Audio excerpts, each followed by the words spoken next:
In the beginning, I dreamt. We were having a celebration or something. Everyone was over there. And it was just too.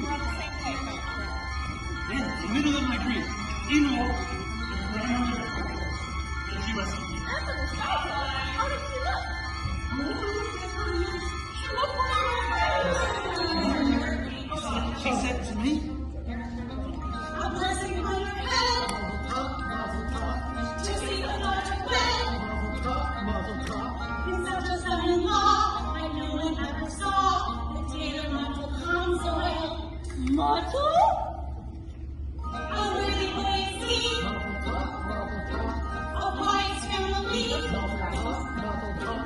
Then even after my dear Uncle Mordecai, the tailor Mottle Consoil. A tailor? She must have heard wrong. She meant the butcher. you must have heard wrong, Grandma.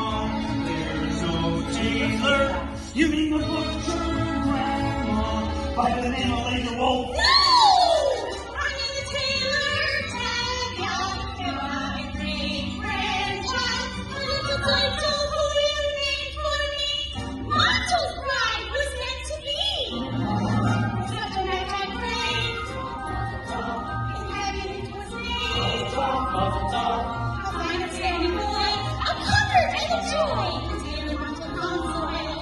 But we announced it already. We made a bargain with the butcher. But we announced it, Grandma, with our neighbors. We made a bargain, Grandma, with the butcher Laser Wolf. No!